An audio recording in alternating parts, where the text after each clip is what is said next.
Ce soir, nous sommes venus t'adorer. Élever ton nom au-dessus de tout autre nom. Chanter, crier et faire entendre à qui peut nous entendre. Et toi seul notre Dieu. Toi seul nous as sauvés. Toi seul as mis la paix et la quiétude dans nos cœurs. Toi seul as fait tomber les chaînes de l'esclavage de notre vie. Toi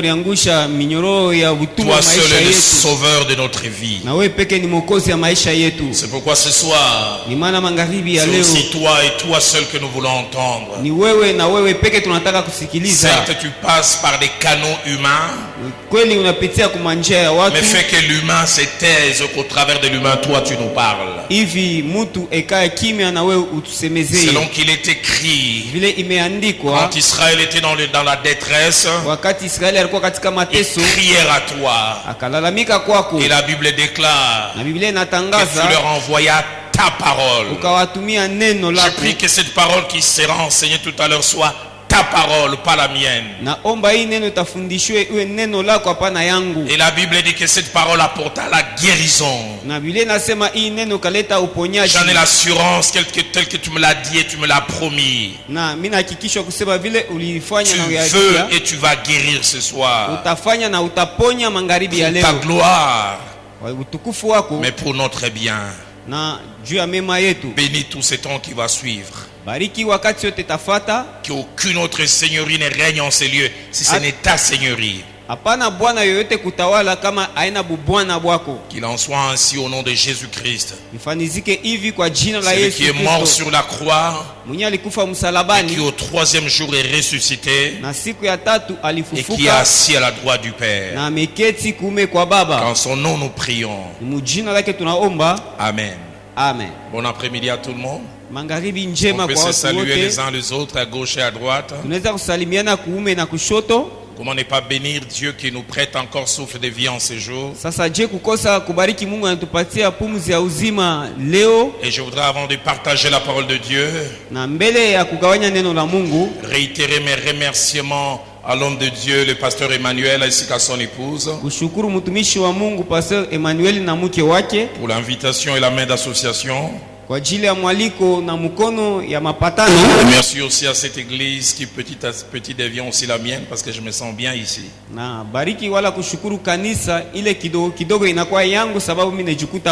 ne l'ai pas vu hier, mais en regardant, j'ai dit, est-ce que ça c'est Papa Odon ou c'est pas lui? Nous sommes très contents de te voir. Alors j'aimerais un peu briser les protocoles dans mon cœur. J'ai dit, est-ce que tu tends à la fin, jusqu'à la fin de la réunion pour l'embrasser? Mais c'est tellement fort que je viens.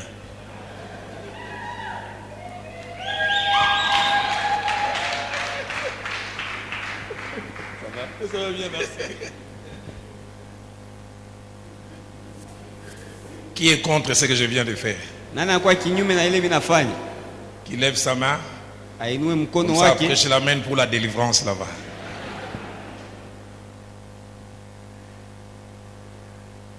Grande montagne, tu seras aplani. Tel est le grand thème que nous abordons depuis hier. Tiré de Zacharie chapitre 4, verset 6 au verset 9. Et hier nous avons posé les fondements en restant beaucoup dans les contextes. Et ce soir nous voulons aller un peu plus loin. Et j'aimerais comme hier faire 3 lectures avec mon frère. Exode chapitre 4. Nous lisons le verset 10 au verset 13. Et puis nous lirons les autres passages. Exode 4, 10 à 13. Moïse dit à l'Éternel, ah Seigneur, je ne suis pas un homme qui ait la parole facile. Ce n'est ni d'hier ni d'avant-hier, ni même depuis que tu parles à ton serviteur, car j'ai la bouche et la langue embarrassées. L'Éternel lui dit, Wa milele akamwambia, qui a fait la bouche de l'homme? Nani alifanya kinywa cha mtu? Qui rend muet ou sourd? Nani anafanya bubu wala kiziwi? Voyant ou aveugle? Mwenye anaona wala kipofu? N'est-ce pas moi l'Éternel? Si mimi wa milele? Va donc, je serai avec ta bouche. Wende hivi itakuwa pamoja na kinywa chako. Je t'enseignerai ce que tu auras à dire. Nitakufundisha yenyewe utakuwa nasema. Moïse dit, ah Seigneur. Musa akasema, ah Bwana, envoie qui tu voudras envoyer. Tuma mwenye ule utataka kutuma. Lisons aussi le livre de Nombres au chapitre 13. Tutasoma vile vile kitabu cha Hesabu sura ya 13. Nous lisons en deux temps. Tutasoma mbipande biwili. Versets 26 à 28. Mstari ya 26 mpaka 28. Et puis 31 à 33. Kisha yake 31 mpaka 33. À leur arrivée, mkufika kwao, ils se rendirent auprès de Moïse et d'Aaron. Wakaenda kando kando ya Musa na Aruni. Nombre 13 26 à 28. Hesabu sura ya 13 na mstari yake ya. Et toute l'assemblée des enfants d'Israël, na makutano nzima ya watoto wa Israeli, c'est là à Kadesh dans le désert des Parans. Baka ikala ku Kadesh ku jangwa ya Paran. Il leur fit un rapport, bakafanya ripoti, ainsi qu'à toute l'assemblée. Hivi kumkusanyiko yote mzima. Et il leur montrait les fruits du pays. Na bakabaonyesha matunda ya inchi. Voici ce qu'ils racontèrent à Moïse. Tazameni inyewe baliweza kuelezea Musa. Nous sommes allés dans les pays où tu nous as envoyés. Tulienda katika inchi inyewe lututuma. À la vérité, c'est un pays où coule le lait et le miel. Kwa ukweli ni inchi inyewe navua maziwa na asali. Et en voici les fruits. Na tazama matunda yake. Mais le peuple qui habite ce pays est puissant. Na taifa ile inekala inchi hiyo ina uwezo. Les villes sont fortifiées. Na miji imetiliwa nguvu. Elles sont très grandes. Elles sont très grandes. Inakuwa mkubwa sana. Nous y avons vu des enfants d'Anak. Tuliweza kuona wana wa Anaki. Verset 31. Na mstari wake 31. Mais les hommes qui étaient allés avec lui dirent, na bale batu balienda pamoja, nous ne pouvons pas monter contre ce peuple, hatuwezi kupanda kinyume na hii taifa, car il est plus fort que nous. Sababu ina nguvu kuliko sisi. Et ils décrièrent devant les enfants d'Israël les pays qu'ils avaient explorés. Na bakaonyesha mbele batoto wa Israeli inchi yenyewe waliweza kuperereza. Ils dirent les pays que nous avons parcouru pour l'explorer. Na inchi yenyewe tuweza kutembea ili tupeleleze. est un pays qui dévore ses habitants. Ni inchi yenyewe inapepeta wakaji wake. Tout ce que nous avons vu yote tuliona sont des hommes d'une haute taille. Inakuwa ni watu warefu. Et nous y avons vu les géants enfants d'Anak. Na tuweza kuona walefiri wana wa Anaki. De la race des géants. Mkizazi ya walefiri. Nous étions à nos yeux tulikuwa kumacho yao et aux leurs comme des sauterelles. Kama yetu kama nzige. Nous terminons avec Jérémie chapitre 1er. Tunamaliza na Yeremia sura yake ya kwanza. Verset 4 au verset 7e. Mstari ya 4 mpaka ya 7. La parole me fut adressée en ces mots. Neno ikanitangaziwa mu hii misemo. Avant que je t'eusse formé dans le ventre de ta mère, mbele ya mimi kukutunga ntumboni mwa mama yako, je te connaissais. Nilikufahamu. Et avant que tu fusses sorti de son sein, na mbele ya kutoka ndani mwake, je t'avais consacré. Niliweza kukutolea. Je t'avais établi prophète des nations. Nilikupanga kama nabii wa mataifa. Je répondis, ah Seigneur éternel. Nikajibu, ah Bwana wa milele. Voici, je ne sais pas parler. Tazama sijui kusema, car je suis un enfant. Sababu niko mtoto. Et l'Éternel me dit, na wa milele akanyambia, ne dis pas je suis un enfant. Usiseme niko mtoto. Car tu iras vers tous ceux auprès de qui je t'enverrai. Sababu unakuya ule kando kando ya bale bote takutuma. Et tu diras tout ce que je t'ordonnerai. Na utasema yote ile mitakuagiza. Ce soir, dans la suite de notre grand thème débuté hier, magharibi ya leo kufuatana na kishina kikubwa kile tulianza jana, grande montagne tu seras aplani. Mulima kubwa utabakia inchi tambarare. Tiré de Zacharie 4 verset 7 précisément. Inye tunatosha Zakaria sura ya 4 na mstari ya 7. Nous allons aussi parler d'une forme de montagne à aplanir. Tutasemezea vile vile aina ya milima yenye tutasawanisha. Mais pas une montagne physique. Lakini haiko mulima ya kuonekana na macho. Une montagne réelle mais pas palpable avec le main. Milima ya kweli lakini hawezi kuyagusa na mikono. Une montagne qu'on ne voit pas avec ses yeux mais montagne mentale et psychologique. Mulima yenyewe hawezi kuona na macho lakini ya akili na mafikiri. Montagne qui fait des dégâts et bloc de vie. Cette montagne est le psychologue et ceux qui étudient la science du comportement appellent ça les complexes d'infériorité. Grande montagne qui doit être aplanie. Parce que si elle n'est pas aplanie, elle détruit des destinées. Il nous empêche de devenir ce qu'on doit devenir. Il nous bloque dans un minimum alors qu'il y a un maximum qui nous est présenté. Il nous empêche de saisir ce que Dieu sait et nous croit capable de saisir. Mais avant de revenir à cette montagne mentale et psychologique et en parler en détail, j'aimerais faire mention de 5 choses attachées aux montagnes. La première des choses, c'est que les montagnes dans la Bible ont plusieurs significations. Et l'une des principales significations des montagnes dans la Bible, c'est que ce sont des obstacles. Et qui dit obstacle dit 2 choses principalement. La première, c'est ce qui empêche d'avancer, ce qui empêche d'aller de l'avant, ce qui empêche de progresser dans une direction voulue ou désirée.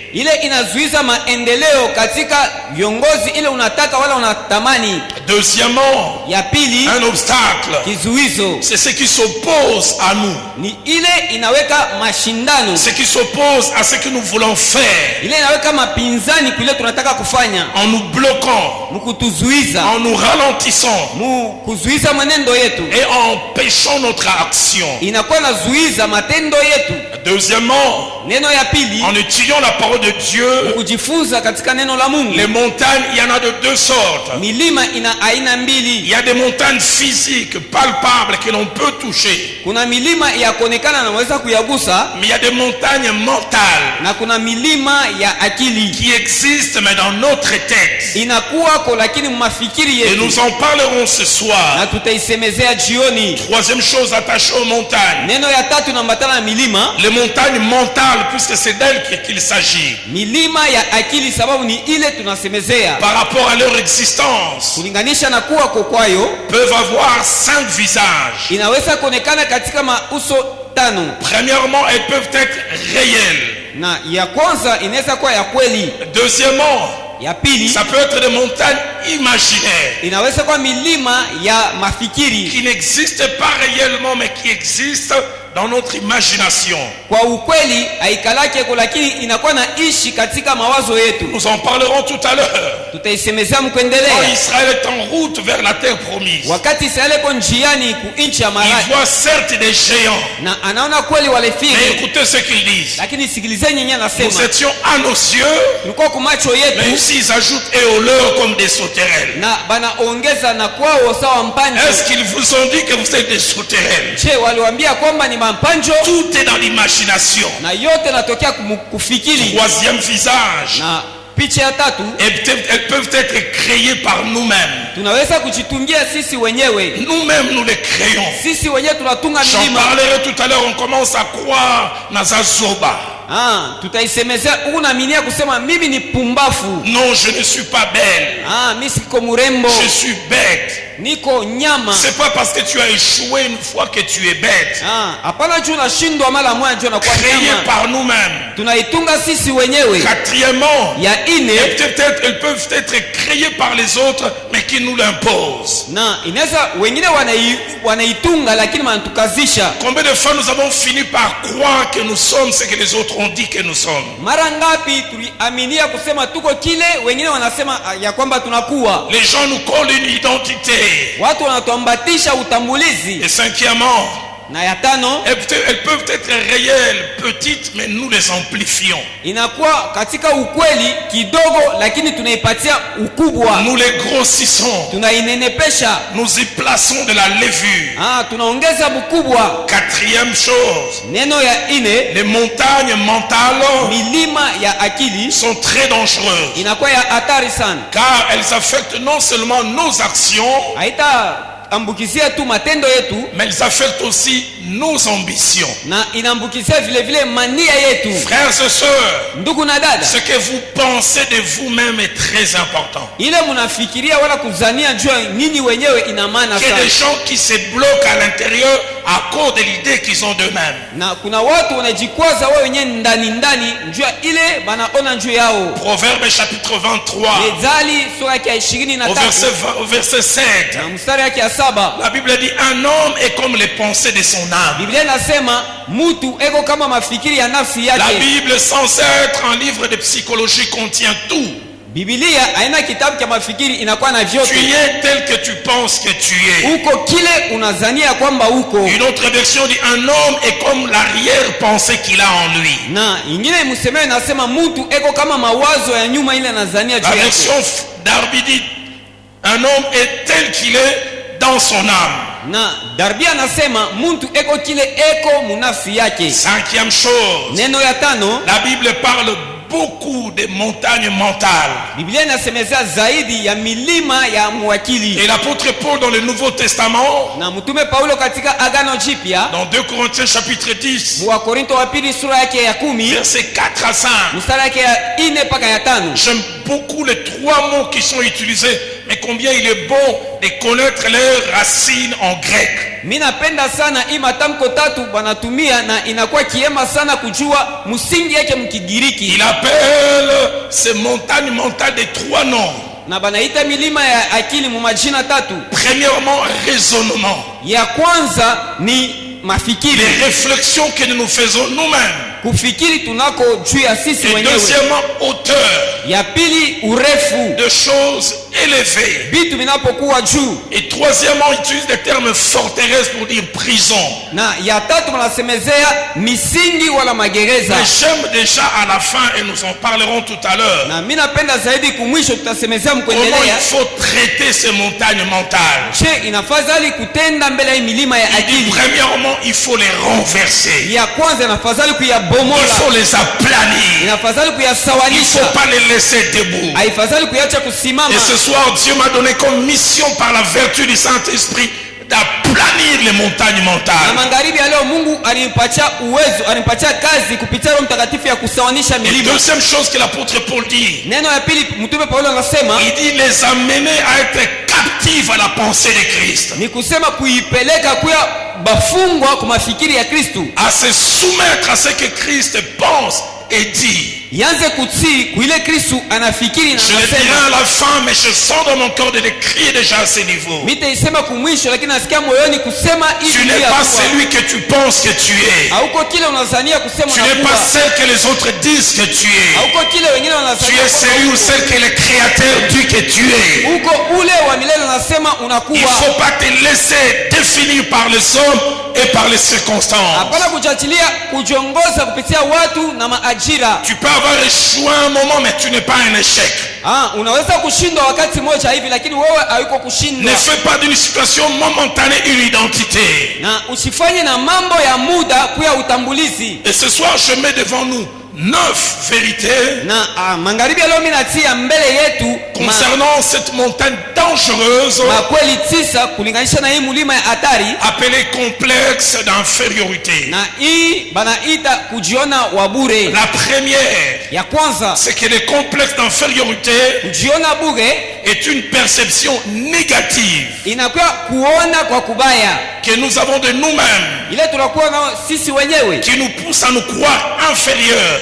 Inatusukuma tujione ovyo par rapport à d'autres. Kulinganisha na wengine. Et incapable de faire ou d'accomplir certaines choses. Hatuwezi kufanya wala kutimiza maneno mengine. C'est une perception. Inakuwa ni uangalizi. Le problème avec les perceptions, c'est qu'elles peuvent être vraies tout comme elles peuvent être fausses. Mambo ya kujiona inaweza kuwa ya kweli wala ya ongo. Deuxième vérité. Na ya pili,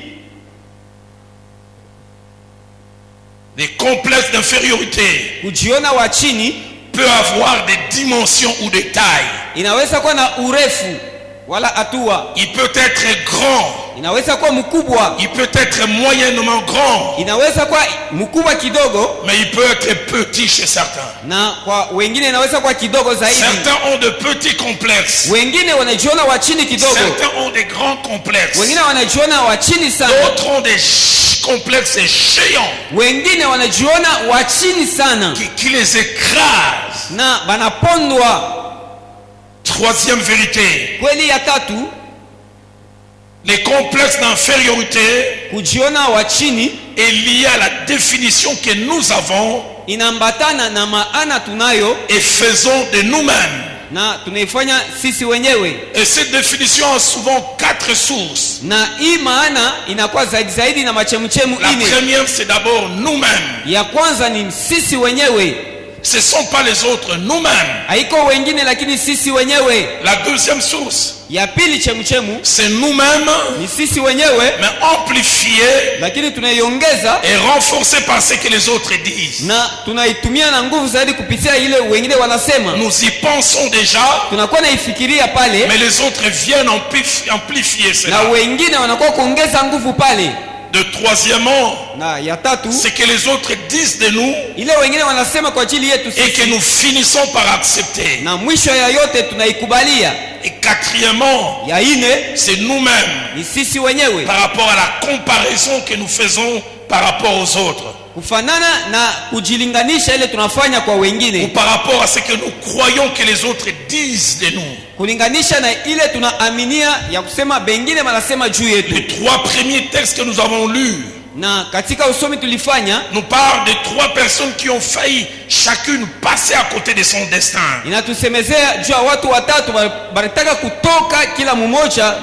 Simplement à cause de ce mal. À cause de ces problèmes, ce mal qu'il y avait en eux. Moïse au soir de sa vie, il a eu droit à un deuil national. Durant 30 jours, la vie de tout un pays s'est arrêtée. Et au soir de sa vie, on a dit, il n'a plus jamais paru de prophète comme Moïse. Mais il a suffi d'un rien pour qu'il ne le soit pas. À cause de l'idée qu'il avait de lui-même. Le Dieu de la Bible qui ne se trompe pas. Et il estime que Moïse est l'homme pour la mission. Lui qui ne se trompe ni dans son choix ni dans son casting. Il va l'appeler, il dit va libérer mon peuple. Moïse se lève et il commence à argumenter. Et dans son argumentation, il présente ses complexes d'infériorité. Il informe Dieu des choses que Dieu connaît. Il commence d'abord par dire ah Seigneur, je ne suis pas un homme qui ait la parole facile. Il ajoute, cela ne date ni d'hier, ni d'avant-hier, ni même depuis que tu parles à ton serviteur, Seigneur.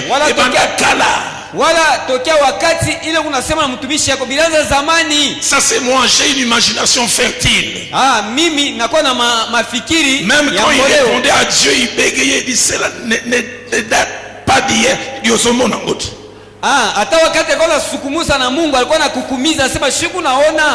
Et il ajoute car j'ai la bouche et la langue embarrassées. Je ne finis pas mes phrases, on m'aide.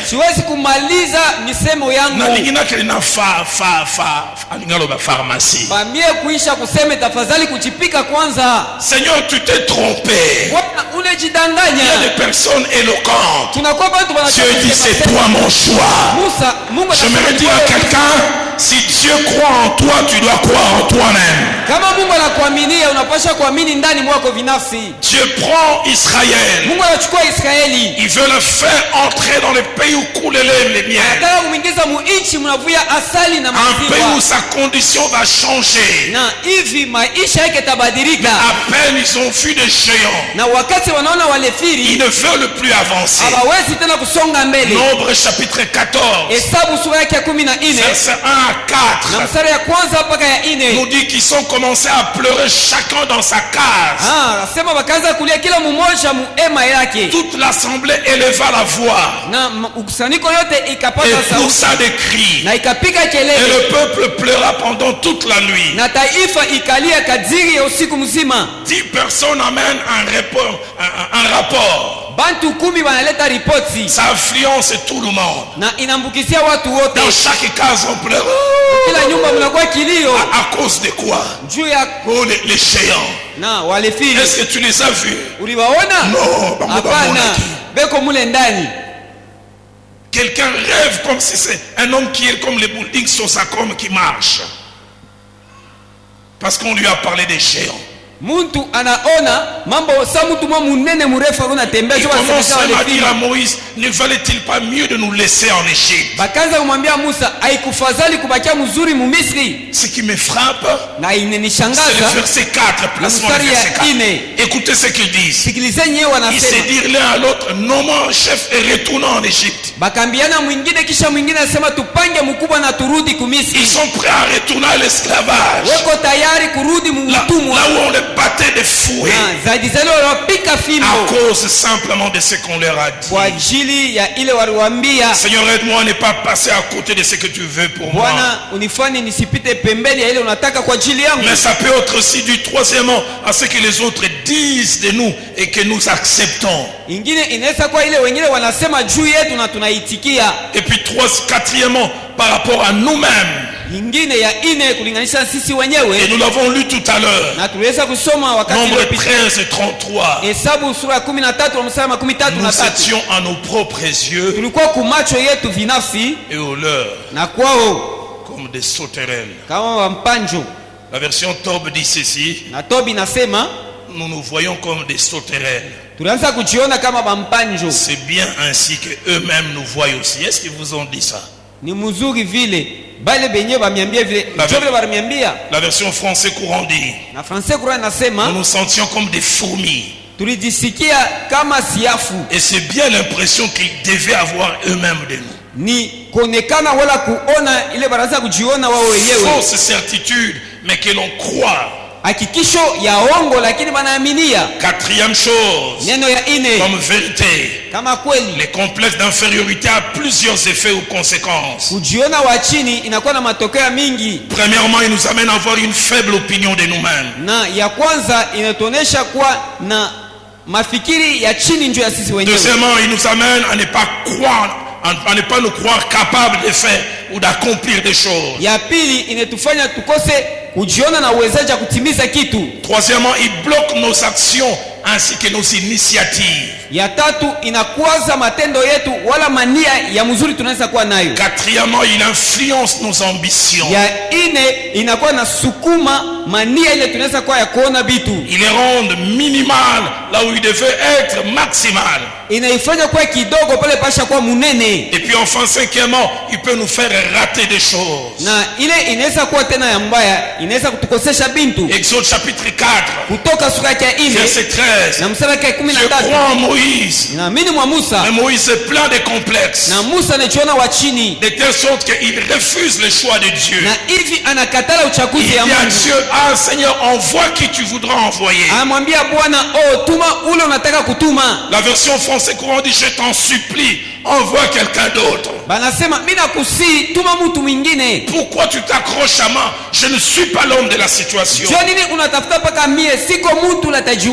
bénis Dieu, permettez-moi le terme de dire que Dieu a été têtu. Qui n'a pas écouté l'opinion de Moïse. Et je demande, Seigneur, ce soir, n'écoute pas ce que ce jeune homme dit. N'écoute pas ce que cette jeune fille dit. N'écoute pas ce que cet homme dit. dit. Seigneur, impose celui ce que tu penses être vrai pour lui. Cinquième vérité. Les complexes d'infériorité est souvent basé sur la comparaison avec un idéal qu'on n'a pas et qu'on ne croit jamais atteindre. Souvent des gens se sentent moindres, j'en parlerai tout à l'heure, à cause d'un idéal que les gens définissent.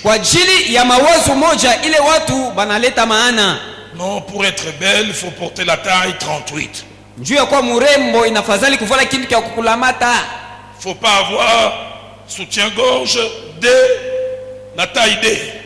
Non, il faut que ça soit C. Des idéaux que les gens placent. En Europe, la beauté est liée à la minceur. Chez nous en Afrique, à quelque chose on dit mwasi nzoto.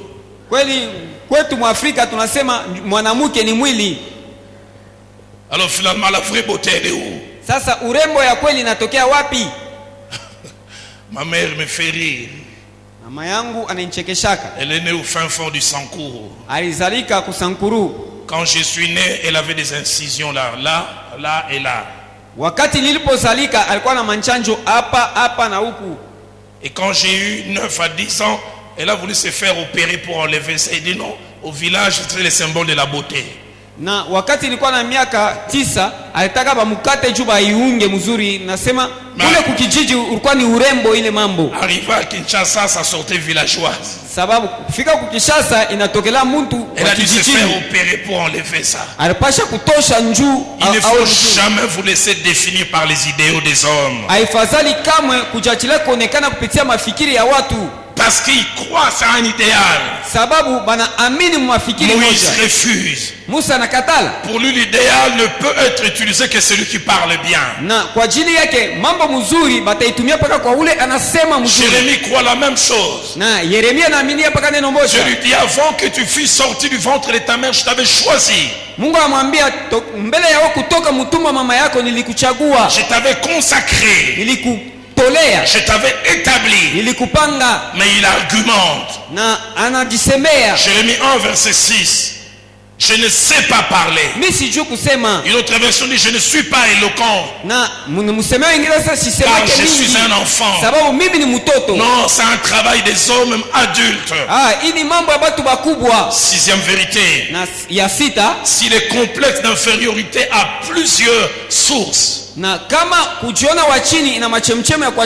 y a deux sources principales du complexe d'infériorité. Le premier, c'est le cadre familial. 9 fois sur 10, les complexes d'infériorité naissent dans les cadres de la famille. Et des études ont montré ça naît entre 5 et 20 ans. J'en parlerai tout à l'heure. Parents, l'enfance est une période sensible. C'est à ce moment que la personnalité de l'enfant se forme. Proverbe chapitre 22 au verset 6, il dit instruis l'enfant dès qu'il est en bas âge, et quand il deviendra grand il ne s'en détournera point. Il y a des choses qui l'ont place dans l'enfant tout petit et qui reste. Et deuxième cause, à part la période de les cadres familiales, ce sont les rapports amoureux. Les rapports entre l'homme et la femme. Et je reviens encore pour dire aux parents, dans les cadres familiales, les parents doivent être conscients de leur rôle. bazazi wanapashi kuwa na zamiri ya kazi yao. Parents pouvaient fabriquer des champions ou des défaitistes. Na bazazi mnaweza kutunga bapingwa wala bale bakushindwa. Pouvaient fabriquer des hommes pleins d'assurance ou des hommes ou des femmes qui baissent la tête. Mnaweza kutunga bantu bana hakikisho wala bale banakuwa na aya. Proverbe 127. Mezali Proverbe 127. Mezali 127. Au verset 4. Nous montre que les enfants sont comme des flèches entre les mains des parents. C'est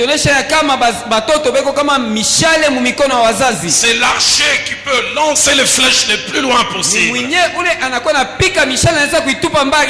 La flèche ne décide jamais de sa portée.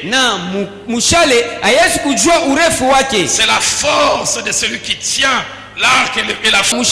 Et parents, j'aimerais nous dire, parce que j'en suis un, nous avons un pouvoir avec notre bouche. La Bible déclare la vie et la mort sont au pouvoir de la langue. Parents, retenons ceci. Nos avis sur nos enfants comptent énormément. Nos avis sur nos enfants comptent énormément. Et deuxièmement, nous avons la capacité de construire ou détruire nos enfants.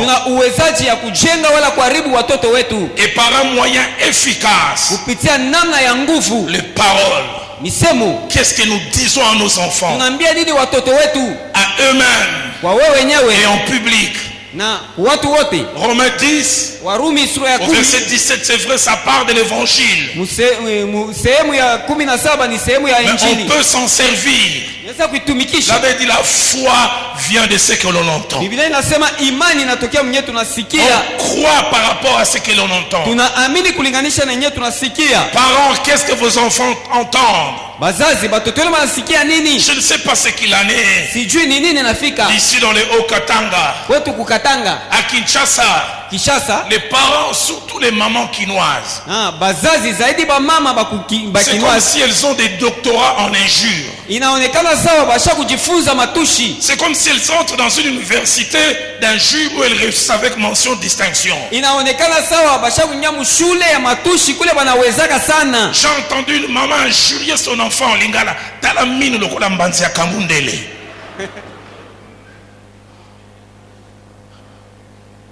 Et dit en lingala, tala di kosi le kolandobo. Donc la tête là comme la maison. Ton enfant. Et les mamans sont spécialistes. Des fois elles n'injurient même pas. Tu as le malheur d'être né dedans comme ça, il dit même pas yo.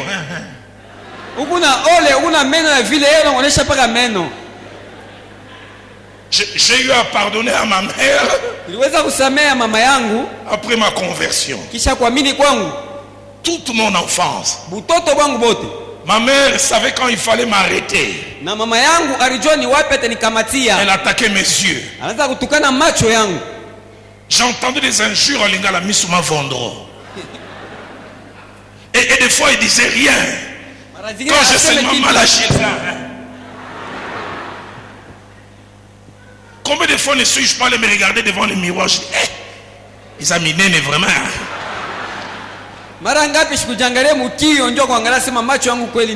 Qui m'a fait prendre conscience? C'est elle. Un ami a dit ceci. Ce qui fait mal avec les parents, eux seuls ont le droit de vous injurier, pas l'inverse. Il dit avec les amis ça vous calme. Il dit Nyama, tu es aussi imbécile. Mais avec les parents, eux seuls ont le droit d'injurier.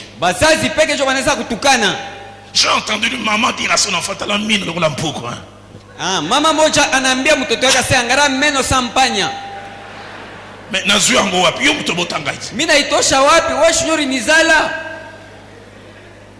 Je connais une jeune fille. Nilifahamu binti moja. Elle aimait jamais faire les chignons. Hakuwezi kamwe kufunga nywele kunyuma. Parce que sa mère l'a injurié sur cette partie. Sababu anaanza onekana na kipara. Talambunzu loko la aéroport.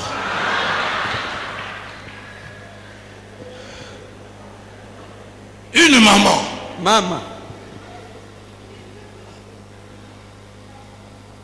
J'ai connu des jeunes filles au bureau. Je voyais une jeune fille, elle portait toujours des robes très longues qui vont jusque là.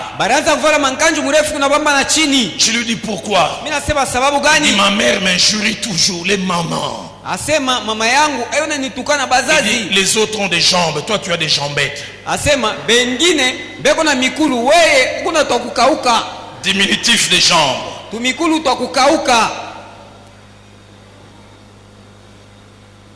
Je me souviens après ma conversion, je parlais avec ma mère en pleurant. Je dis maman, tu n'as aucune idée combien tu m'as détruit. J'oublie jamais, j'étais en 5e primaire. Un autre innocent mais qui dans son innocence m'a blessé encore. Dans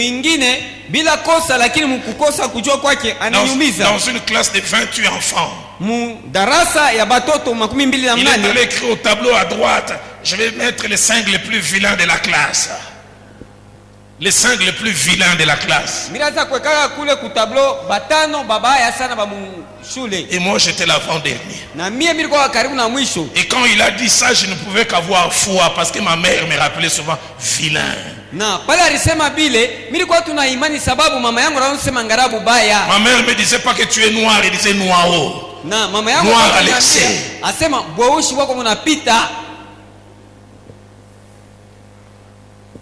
Combien j'ai été complexé de mon teint et de mes yeux. Pasteur Emmanuel, en 6e primaire, j'ai réussi parmi les premiers. Je n'oublie jamais vers le 23-24 juin. Il devait y avoir défilé les 30 juin devant Mobutu. Et dans toutes les écoles, chacun voulait être celui qui tient la pancarte de l'école pour qu'on les voie. Le directeur vient me voir, il dit Dalo, tu es tellement notre élève le plus brillant, tu tiendras les drapeaux. Je ne me sens pas bien, choisis quelqu'un d'autre. C'est pas que je me sentais pas bien. Je me disais ces gros yeux doivent être cachés dans la masse. Ça ne doit pas être là devant. Parce que si on oublie l'école, on dirait mon école à cause de moi l'école sera injuriée. Proverbe 12 au verset 13. La Bible dit tel qui parle légèrement blesse comme un glaive. Pour toi c'est rien, mais tu as blessé. Ce matin quand j'ai prié, je voyais des cœurs de deux sortes chiffonnés, écrasés. Mais je voyais des cœurs poignardés, saignants. Psaume 57. Zaburi makumi tano na saba verset 5. La Bible parle de ceux qui ont la langue comme un glaive tranchant. Des parents qui peuvent injurier leurs enfants, surtout en Swahili, en plus du katanga mujinga we.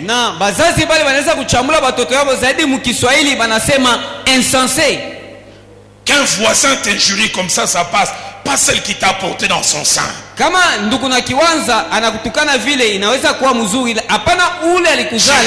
de t'avoir mis au monde. J'ai souffert 9 mois pour rien. Parent qui dit ça. J'ai entendu une maman dire à sa fille, une vilaine comme toi, est-ce que tu peux avoir maman moi? Mama moja anaambia binti kusema mtoto mwanamke mubaya sawa wewe anaweza kuwa na mama yake mie. Mais les complexes d'infériorité naissent aussi dans le cadre du mariage. Mari, époux, nous n'avons aucune idée du pouvoir que nous avons sur le psychique et le mental de nos femmes.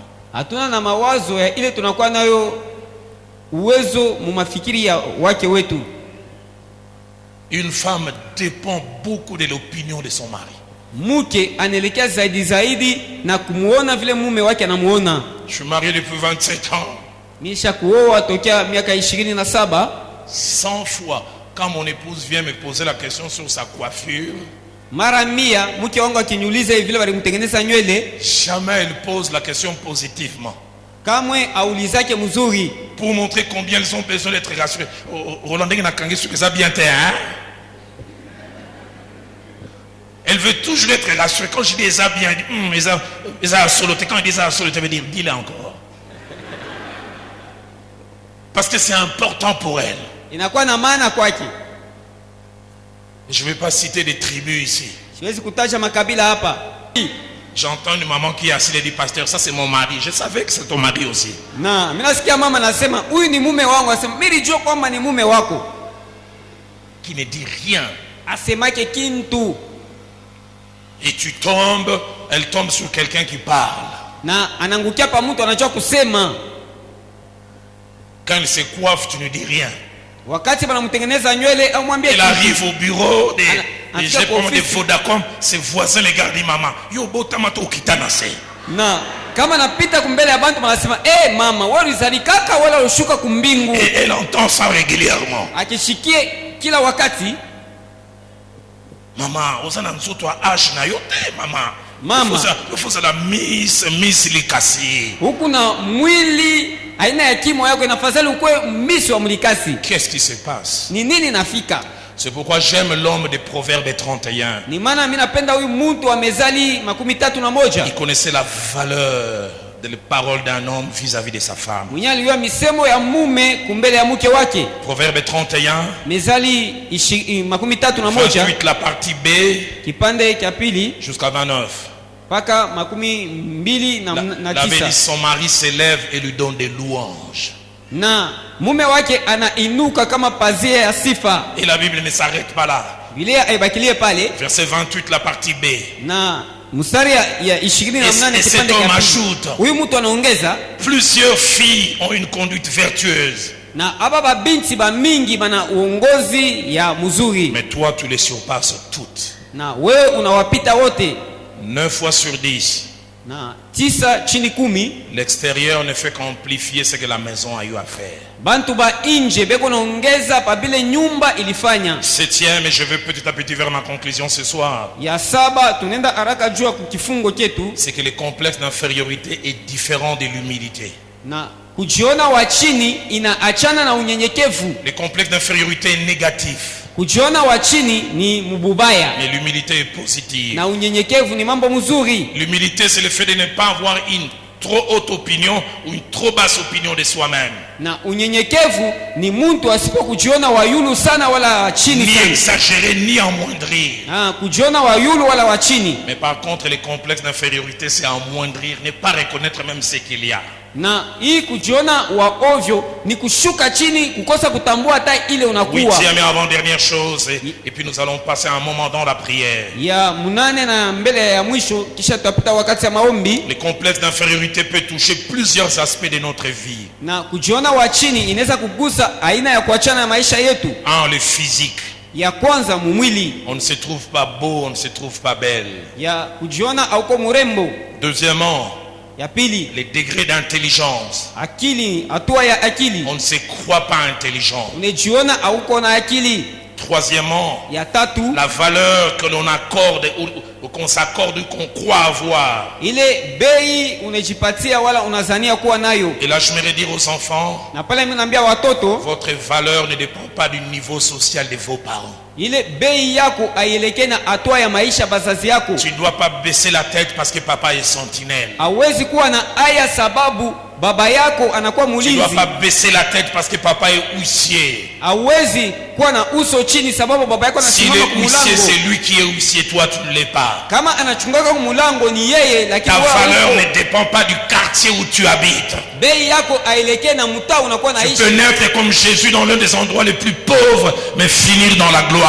Unaweza kuzalika kama Yesu mufasi ya maskini zaidi lakini unamalizia maisha mtukufu. Ne te définis pas par rapport aux biens que les parents possèdent. Usijipange kulinganisha na mali ya wazazi wako. Tes parents sont illettrés, mais tu n'es pas moins important que ça. Wazazi yako hawakujifunze, lakini hauko wa chini kuliko ile. Combien de fois nous sommes complexés, des fois non pas à cause de nous, mais à cause des personnes avec lesquelles nous sommes connectés. Mara ngapi tunakuwa na haya hapana juu yetu, lakini wale watu tunambatana nao. Permettez-moi d'en parler. Muniruhusu niwasemezee. J'ai un ami avec qui j'ai grandi, son père était bossu. Na nilikomana na rafiki mmoja mwenye baba yake alikuwa na mkombo alikuwa na haya ya kunyonyesha. Moi j'ai grandi avec des amis. Nilikomana na warafiki. Dieu a permis que mon père, malgré les faibles moyens, il se battait, il nous mettait dans de très bonnes écoles. Mungu aliruhusu baba yangu ingawa manamna kidogo, lakini atufundisha masomo mzuri. Ma mère ne parle pas bien français. Mama yangu ajua kusema kimombo. J'ai jamais eu honte de la présenter devant des amis quand il veut lui parler en français. Je dis hey, acha walingala. C'est ma mère.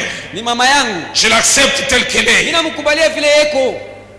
J'ai grandi avec une mère qui ne parlait pas français, mais j'ai des enfants qui parlent français et anglais. Nilikomala na mama mwenye kujua kusema kimombo, lakini nazala watoto wanasema Kiingereza. Ta vie n'est pas définie avec les parents ni avec le milieu. Maisha yako haijipange mubazazi yako wala fazi unaishi. Dans Juge chapitre 6, katika Waamuzi sura ya 6 au verset 15e, na mstari yake 15, la Bible nous parle de Gédéon qui se sent tout petit, non pas à cause de lui-même d'abord. Na Biblia inatusemezea Gideoni anajiona mdogo hapana kwa ajili yake kwanza, mais à cause de sa famille. Lakini juu ya jamaa zake. Il dit voici ma famille est la plus petite en Manassé. Asema tazameni jamaa yangu ni ya kidogo zaidi katika kabila ya Manase. Quand on était petit, mon jeune frère et moi, on allait à l'école à pied.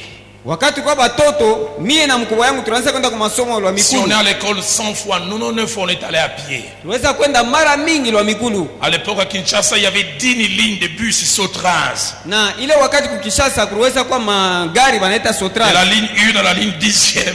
Na kuanzia mstari ya kwanza mpaka ya 10. Et nous les piétons, nous appelaient ceux qui prennent la ligne 11. Na sisi balwa mikulu banatuita bale banatembea mu ligne 11. Et quand nous marchions à pied, mon jeune frère et moi, nous maudissions notre père. Na kama tunatembea la mikulu mie na mkubwa yangu tuko na laani baba yetu. Où il était quand les autres parents étudiaient, ont eu des moyens pour avoir des véhicules. Il a fait de nous des piétons professionnels. Yeye alikuwa wapi pale bazazi wengine wanaanza kujifunza njoo bakwe na magari, sasa batufanya shie tunajua sana kutembea. Je me souviens quand on allait avec certains amis dont les familles étaient riches et avaient des moyens, on empruntait leur nom. Je ne m'appelais plus Dalolouata, je ne vais pas citer les noms, l'ami va les suivre avec la vidéo. Je prenais leur nom. Wakati tunacheza na marafiki yangu mimi naanza kubeba majina ya kwabo. Parce que leur nom était important. Sababu majina yao yalikuwa na maana. J'aime souvent dire aux gens, napenda kuambia watu, mon père ne m'a pas donné un nom. Baba yangu akunipatia jina. Mais Dieu a permis que je donne un nom à mes enfants. Mungu aliruhusu nipatie jina kwa watoto yangu. Partout où j'ai passé, je me présentais, mais mes filles ne se présentent plus. Na wakati yote mnaanza c'est pour te dire que ta vie ne s'arrêtera pas là où elle est. Lakini watoto yangu wakaanza kujionyesha. 1 Samuel chapitre 9. Samuel wa pili sura ya 9. Verset 21. Sura ya 21. Dieu veut appeler Saül. Mungu anataka kuita Sauli. Il dit ne suis-je pas Benjamite? Asema siko mtu wa kubenjamini. De l'une des plus petites tribus d'Israël. Combien de complexes sont attachés aux tribus et aux clans? Mara ngapi kujiona wa chini inambatana kumakabila na kizazi. Dans Jean chapitre 1, katika Yohana sura ya kwanza, verset 41, mstari wa 41, on vient d'annoncer que Jésus-Christ vient de Nazareth. Banatangaza kusema Yesu anatoka Nazareta. Écoutez la réaction de Nathanaël. Mshikie tendo ya Nathanaeli. Il y a-t-il quelque chose de bon qui peut sortir de Nazareth? Kuna kitu verset 46. Kia bora kinaweza kutoka ku Nazareta? Y a-t-il quelque chose de bon? Kuna kitu kia kiema kinaweza kutoka? Peut-il venir de Nazareth quelque chose de bon? Kunaweza kutoka ku Nazareta kitu kinakuwa bora. Je suis allé quelque temps à Kindu. Niweza kwenda wakati ku Kindu, l'un des quartiers les plus pauvres appelé Lumbulumbu. Muta ya maskini sana ile wanaita Lumbulumbu. Là on n'a pas besoin de la définition de la pauvreté, on voit ça. Kule abetaje bakufasiria maskini lakini utayaona. Mais c'est de là qu'est sorti un premier ministre. Lakini kule kulitoka mwazili wa kwanza. Les gens peuvent mépriser tes origines, mais ne sois pas complexé à cause de cela. Watu wanaweza kudharau kunye ulitoka lakini usijione wa chini njoo hiyo. Tu es petit de taille. Unaweza kuwa mfupi. Tu es comment? Le plus important c'est ce que Dieu dit et pense. Lakini kuwe na maana kulinganisha na vile Mungu anazania. C'est pourquoi alors que les musiciens reprennent place, wakati baimbaji wako napanda, j'aborde la 9e vérité et nous concluons. Mitasema neno ya 9 njoo kumaliza. C'est qu'on peut guérir des complexes d'infériorité. On peut guérir des complexes d'infériorité. Et ce soir, je dis même, on doit guérir des complexes d'infériorité. Et je le déclare comme un prophète. Qui es-tu, grande montagne de complexes d'infériorité? Tu seras aplani ce soir. On peut guérir. Ça peut être aplani. Sa taille peut être réduite.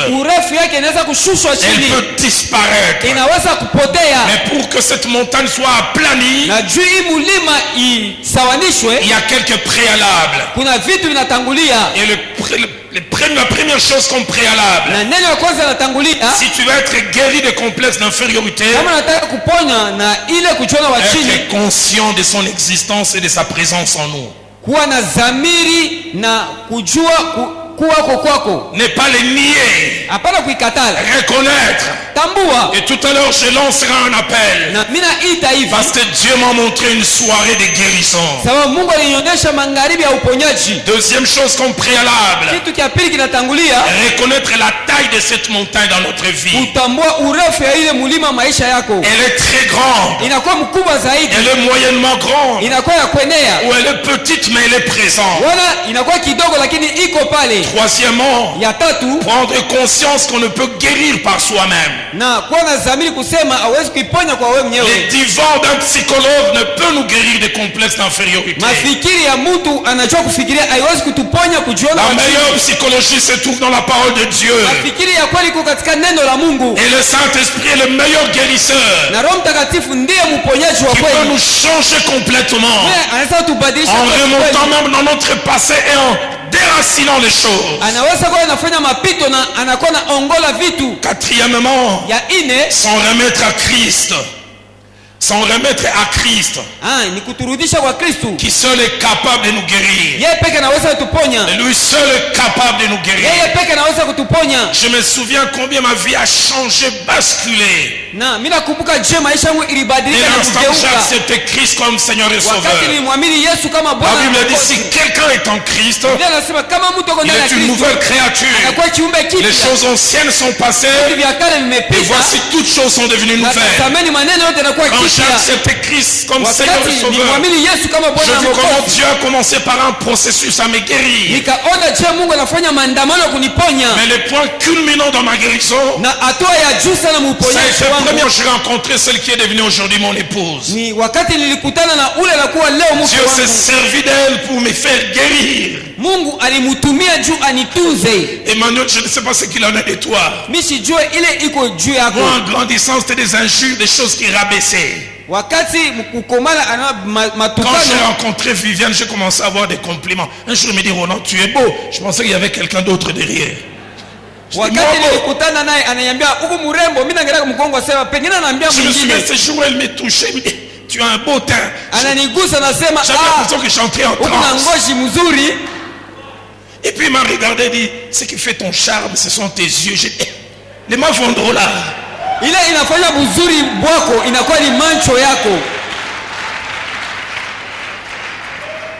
C'est pourquoi je crois fermement que le réparateur des brèches est ici ce soir. Celui qui a plani les montagnes. Celui qui a plani les montagnes. Cinquième et dernière chose, ne plus dépendre du témoignage des hommes. Quand je dis des hommes, ni de toi-même, ni de ce que les autres disent. Psaume 19, au verset 8, la partie B que j'aime beaucoup, il dit le témoignage de l'Éternel est véritable. Une autre version dit seul le témoignage de l'Éternel est véritable. Il rend sage l'ignorant. Seigneur, rend quelqu'un témoignage ce soir. Un témoignage différent de ce qu'il a comme témoignage lui-même. Un témoignage différent de celui qu'il qu'il a entendu depuis des années. Quand Dieu a voulu guérir Jérémie, il lui a dit, ne dis pas que je suis un enfant. Cesse de confesser cela. Et puis il a dit, toi tu penses être un enfant, je t'établis un comme une ville forte, deux comme une colonne de fer, et trois comme un mur d'airain. Un jeune homme qui était complexé, qui s'appelait Gédéon, quand Dieu lui apparaît, il pose deux actes pour le guérir. Un, il appelle par un nom que Gédéon ne pense pas que ça concorde avec lui. Il appelle vaillant héros. J'aimerais dire à quelqu'un, le témoignage de l'Éternel seul est véritable et digne de confiance. Et deuxièmement, à ce jeune homme tremblant, il dit, va avec la force, non pas que tu auras, non pas que je vais te donner, mais que tu as. Ya pili anaambia kijana kuna tetemeka, akamwambia uende, hapana na nguvu ile utapata, lakini ile ukunayo. Tu l'as en toi, unakuwa ndani mwako, mais tu l'ignores. Lakini saulika. J'ai pas beaucoup dormi cette nuit. Mishikulale sana usiku leo. Presque chaque 1h30, 2h, je me réveillais, Dieu me disait prie. Kila kipande ya saa nilikuwa naamka na kuomba. Parce que je veux ce soir guérir. Sababu magharibi leo nataka kuponya. Je vais remettre les compteurs à zéro. Nataka kuanzulua mambo yote. J'aimerais que certains reprennent la course.